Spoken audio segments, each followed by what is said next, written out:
Ormas GRIP, kami ingin menyampaikan bahwa semua informasi yang bersumber dari elektronik, baik melalui media maupun melalui sosial media, itu memiliki konsekuensi hukum yang harus diterima oleh pihak-pihak yang membuat informasi. Apabila informasi itu ditayangkan oleh sosial media, itu pihak-pihak pemilik akun secara pribadi harus mampu mempertanggungjawabkan apa yang disampaikan.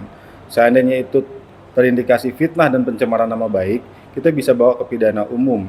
Dan seandainya itu dilakukan melalui media informasi elektronik, maka bisa kita kenakan pada pasal Undang-Undang Informasi dan Transaksi Elektronik. Nah, untuk informasi dan pemberitaan yang sumbernya dari sebuah lembaga berbadan hukum berupa perusahaan media, kami tentu paham bagaimana cara untuk menanggapinya. Nah, mungkin kami akan mempersiapkan bagaimana langkah-langkah untuk memperoleh hak jawab dan membuat laporan ke Dewan Pers.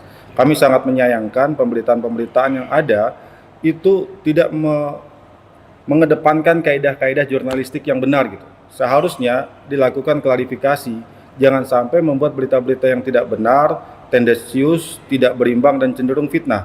Karena banyak pemberitaan-pemberitaan yang tayang di media itu kami tidak pernah diklarifikasi sebelumnya, sehingga kaidah-kaidah jurnalistik yang ada itu tidak terpenuhi.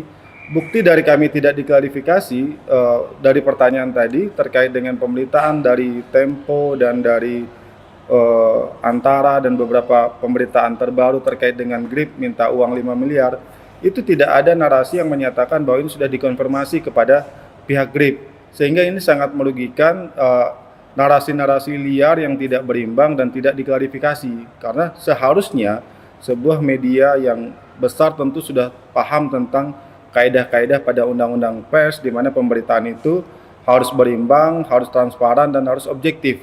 Dan ketika pemberitaan itu menyangkut sebuah pihak, apakah itu pribadi maupun organisasi, pihak yang dibahas dalam pemberitaan itu tentu sebaiknya diklarifikasi, sehingga berita itu bisa transparan dan bisa berimbang.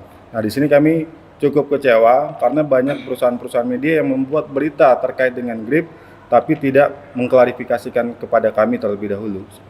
Nah, jadi begini, perkara ini kan sebenarnya sudah 2 tahun yang lalu, ya, dan itu yang ditangani adalah tim advokasi.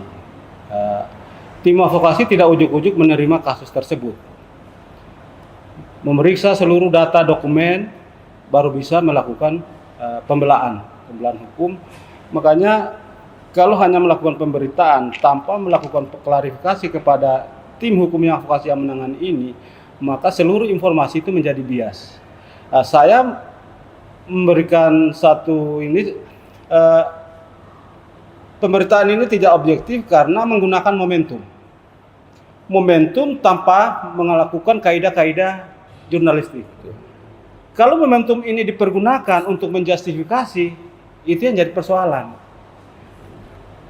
GRIP ini juga adalah badan hukum, tidak ada manusia punya harkat dan martabatnya.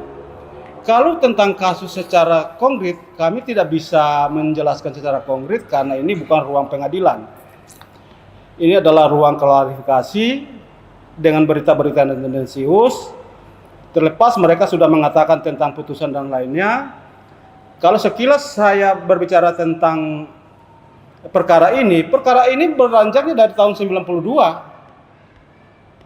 Dari tahun 92 tidak ada klausula putusan yang konkret bahwa ahli waris atau warga yang menempati rumah itu, tanah itu tersebut harus keluar.